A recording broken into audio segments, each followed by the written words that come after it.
Assalamualaikum warahmatullahi wabarakatuh. Hello guys, welcome back to your penulisan karya tulis ilmiah course in our session today. So we are going to talk about writing an essay. After you learn about some skill and also the difficulty that you have, it's now the time for you to start writing. Karena yang kemarin kita sudah Kita sudah membahas tentang yang kelemahan atau kesulitan Anda. Sekarang kita akan mulai menuliskan essay. Jadi essay itu apa sih? Essay itu adalah sebuah penulisan terkait satu subjek seperti itu. Oke, dari apa ini? Mengutip dari ahli ya. Essay. Orangnya juga essay namanya. Oke, well dah. Secara umumnya ya dari academic essay, karena Anda juga akademik ya, yang nantinya ke academic writing, kita ke PTKI dulu. More simple di sini, jadi ada 3 bagian ya, ada introduction, ada perkenalan, ada bagian utama tubuhnya, mungkin, dan ada kesimpulan. Oke, meskipun mungkin bagi Anda yang punya hobi menulis, oke, seperti itu, namun rasa-rasanya ketika kita menuliskan untuk penugasan kuliah itu biasanya masih mengalami kendala. Nah, di video kali ini kita akan membahas tentang ini, tentang kendala-kendala itu nanti. Jadi bagaimana kita mengawalinya? Ada pepatah mengatakan mereka yang gagal mempersiapkan diri maka sudah bersiap untuk gagal.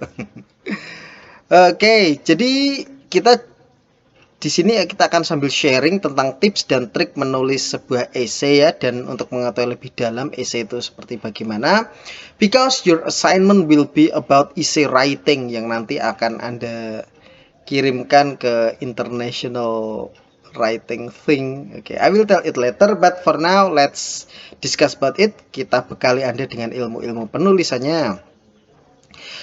Oke, jadi bagaimana kita mengalami? Tentu Anda harus paham tugasnya. Oke, tugas dosennya kan ngopo sih? Oke, ya, jadi selalu tanya ke dosennya. Kita selalu diskusi di grup ya, apapun jangan merasa tahu gitu ya. Lebih baik Anda apa itu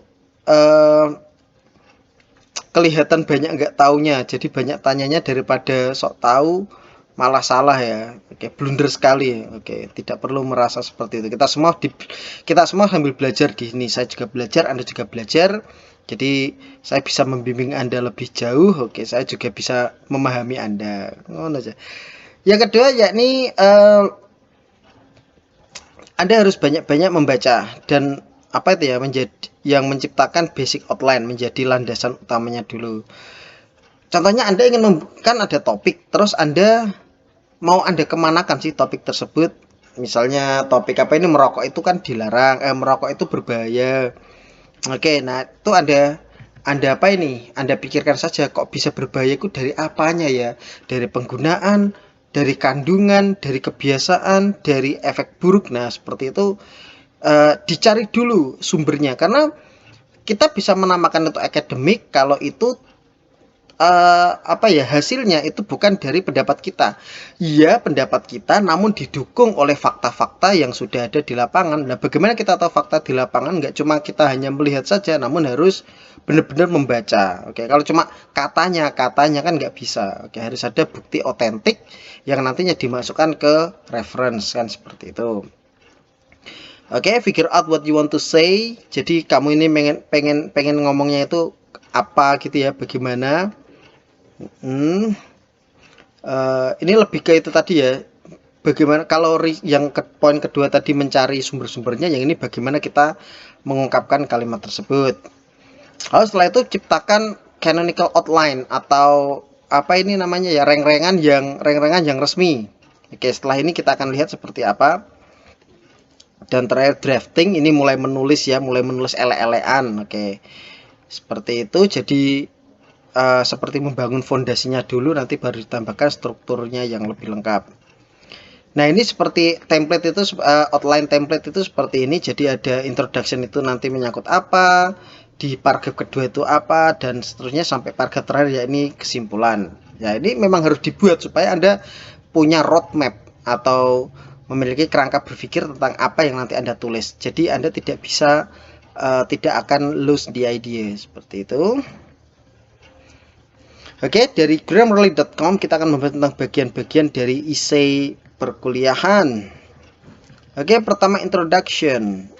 Oke, introduction itu biasanya itu berupa eh, apa ya, gambaran umum. Oke, misalnya tadi kita bahas rokok, maka kita bahas merokok sudah menjadi kebiasaan banyak orang. Oke, hampir setiap hari ya, itu kan masih idenya ya.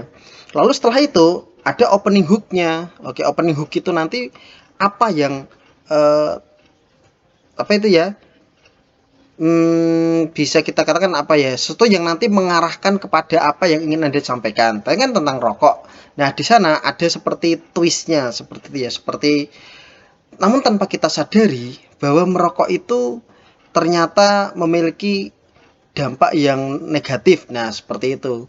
Oke kan? Jadi setelah kita menjelaskan secara umum, gambaran umum yang berada di masyarakat, lalu kita mencoba mulai mengarahkan pola pikir pembaca kepada artikel kita, kepada apa ini dari penulisan kita ini ya.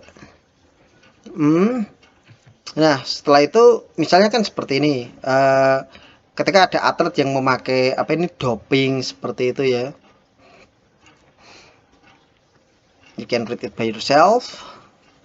Nah, setelah kita memasuki opening hook, terus dimasukkan kepada tesis statementnya. Jadi tesis statement ini seperti kesimpulan sementaranya seperti itu. Di sini, di sini penulis ingin memberitahukan dampak-dampak buruk dari rokok. Kalau dari contoh yang saya ambil ini tentang penggunaan doping di dalam atlet. Misalnya seperti itu. Dalam kompetisi yang dimana tentang kemenangan, semua yang menggunakan atlet yang menggunakan bioteknologi itu mempunyai apa ini ya? Mempunyai keunggulan yang tidak adil, dan harus di-banned, harus di-ban. Nah, di body tersebut mungkin ada beberapa argumen seperti tadi yang di outline ya. Ada beberapa paragraf yang per paragraf itu membahas tentang satu topik, dan satu topik itu nanti itu akan diperjelas lebih lanjut. Di sini memang Anda harus mengambil banyak reference, ya. Nah, nanti reference bisa ngambil dari mana, nanti akan saya sertakan linknya. And then last but not least, conclusion.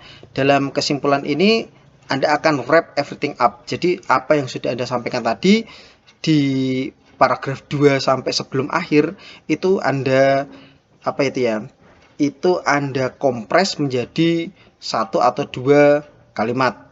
Misalnya berdasarkan fakta di atas, merokok jelas berbahaya. Selain menyebabkan kanker, ternyata juga berpengaruh pada ekonomi, dan juga ada tiga pihak ya, dari aktif, pasif, dan secondary passive smoker yang bisa terpengaruh dampak buruknya. Maka dari itu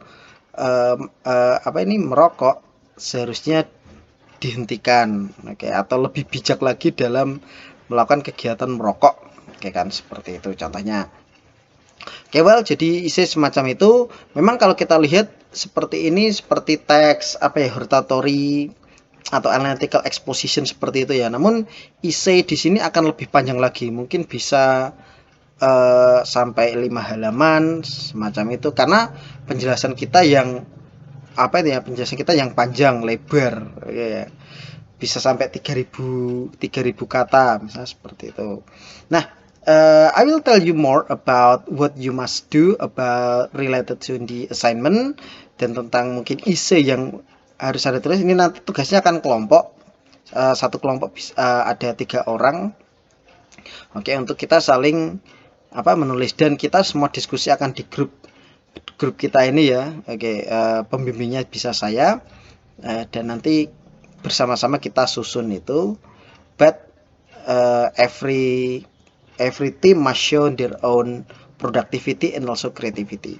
Good luck, and I will see you again in the discussion on our group. Thank you for the attention, and that's it for today. Wassalamualaikum warahmatullahi wabarakatuh.